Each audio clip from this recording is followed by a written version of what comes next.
प्रिय विद्यार्थियों और सभी प्रिय मित्रों जो मेरे YouTube चैनल को देख रहे हैं, उमा लिटरेचर एकेडमी को उन सभी का हार्दिक अभिनंदन है। आज हम देखेंगे अपने महान राजशास्त्री कौटिल्य का जीवन परिचय। कौटिल्य के बारे में, कौटिल्य का नाम सबने सुना है और आज हम उनके जीवन के बारे में संक्षेप में जानेंगे।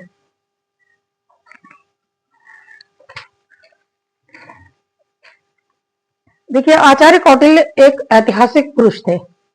इतिहास में उनका एक महत्वपूर्ण स्थान है। वो ऐतिहासिक पुरुष थे और उन्होंने जो यूनान के राजा सिकंदर महान के समय में थे और उनके गुरु अरस्तु के समकालीन थे। इस समय जो सिकंदर के गुरु थे अरस्तु, उनके समकालीन इनका जीवन था। इतिहास में वे अनेक नामों से पुकारे जाते हैं। उन्हें कौटिल्य के अतिरिक्त चाणक्य या विष्णुगुप्त नामों से भी पुकारा जाता है।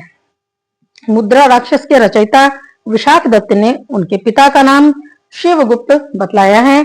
संभवतः विष्णुगुप्त उनका नाम था तथा कौटिल्य व चाणक्य उनके उपनाम थे। ऐसा कहा गया है कि उनका सही नाम विष्णुगुप्त था, मगर कौटिल्य नाम उनका अधिक प्रसिद्ध हुआ। चाणक्य भी उनका नाम प्रसिद्ध हुआ, जो कि उनके उपनाम थे। अर्थशास्त्र के प्रारंभ में कौटिल्य कृत शास्त्रम तथा प्रत्येक अध्याय के अंत में इति कौटिल्य अर्थशास्त्रे शब्दों का प्रयोग हुआ है, पर ग्रंथ के अंत में विष्णुगुप्त शब्द उद्धृत है। सबसे लास्ट में कौटिल्य न लिखकर उन्होंने विष्णुगुप्त लिखा, अर्थात अपना सही नाम लिखा। हितोपदेश तथा पंचतंत्र के रचयिता भी विष्णुगुप्त थे। अर्थशास्त्र में कहीं भी चाणक्य शब्द का प्रयोग नहीं हुआ है। संभवतः चाणक्य उनका उपनाम है। कौटिल्य या तो गोत्रज नाम हो या तो उनका गोत्र हो कौटिल्य, अथवा उनके नाम के साथ जोड़ दिया गया है, क्योंकि मैकियावेली के समान उन्होंने अपने ग्रंथ में अनेक नैतिकता विहीन आदर्शों का उल्लेख किया है। क्योंकि उन्होंने कहा राजनीति में जंग में कुछ सब कुछ जायज होता है, तो इसी तरह उन्होंने अनेक नैतिकता विहीन आदर्शों का भी उल्लेख कर दिया है अपने अर्थशास्त्र में।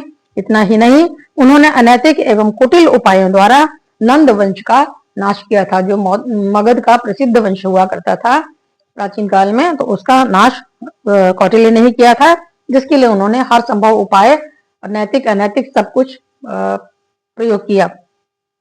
नंद वंश के महामंत्री राक्षस को भी छल प्रपंच द्वारा अपने वश में किया एवं पर्वतक नामक राजा को विषकन्या द्वारा उन्होंने मरवा डाला। इन कुटिल कार्यों से वे कौटिल्य कहलाए, क्योंकि उन्हें चंद्रगुप्त को राज्य सौंपना था, चंद्रगुप्त को भारत का महान राजा बनाना था।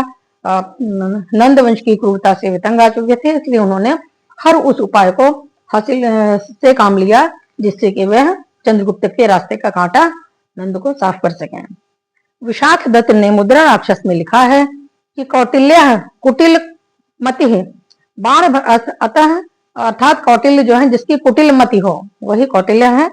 बाण भट्ट ने भी आचार्य कौटिल्य के ग्रंथ को निगृढ़ तथा अति नृशंस प्राणोदेशम कहा है। जैसे इसका अर्थ होता है कि निर्दयता एवं नृशंसता का उपदेश देने वाला, अर्थात उसमें दया नाम की चीज वस्तु नहीं है, पुकारा है। चाणक्य उपनाम भी इसी प्रकार रखा गया।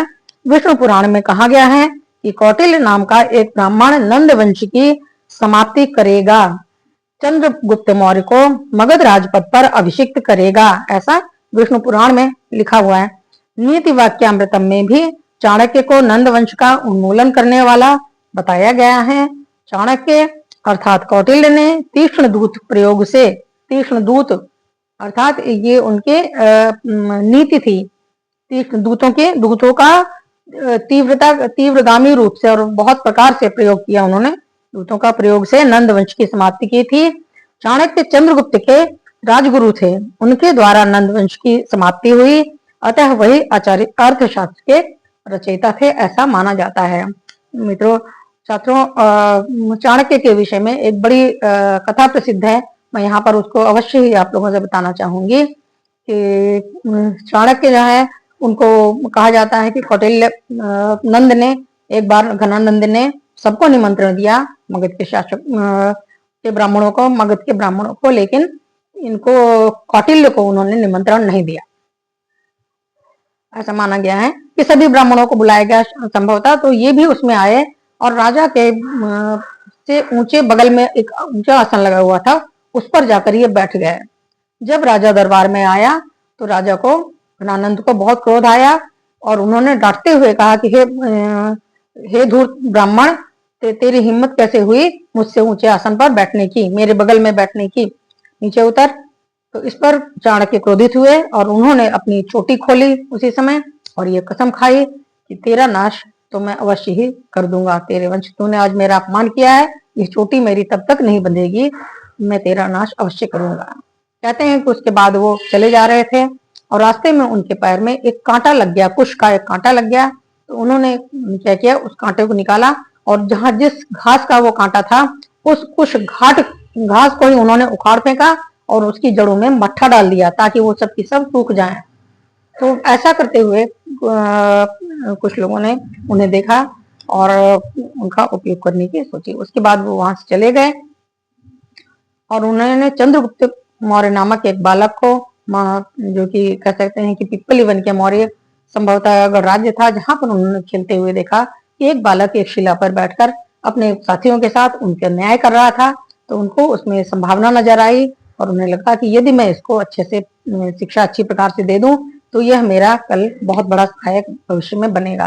तो इसलिए उन्होंने चंद्रगुप्त को ले जाकर तक्षशिला के, जहां पर वो आचार्य थे, तक्षशिला में उसको हर प्रकार की शिक्षा दी, युद्ध विद्या की शिक्षा दी, संस्कारों की शिक्षा दी, सब कुछ शिक्षा दिया और लोग राजा बनाते हैं। और आचार्य कौटिल्य ने तो चंद्रगुप्त को राजर्षि बना दिया, अर्थात उसके लिए घंटे बजते थे, हर 3 प्रहर पे एक घंटा बजता था, जिसमें उसका टाइम टेबल निर्धारित था कि कब वो सोएगा, कब खाएगा, कब दरबार करेगा, कब युद्ध के लिए प्रस्थान करेगा, कब सेना का निरीक्षण करेगा। बहुत से ऐसे कार्यों के लिए उसके लिए अलग अलग जब घंटे बजते थे उन कार्यों में वह कार्य किया करता था। और हम देखते हैं चंद्रगुप्त मौर्य भारत का प्रथम ऐसा सम्राट हुआ जो जिसको हम राजर्षि कह सकते हैं और एक क्षत्र भारत की स्थापना आचार्य कौटिल्य के हाथों में चंद्रगुप्त के द्वारा हुई। तो आज के लिए इतना बहुत बहुत धन्यवाद। अच्छा लगा हो लाइक करिए, सब्सक्राइब करिए।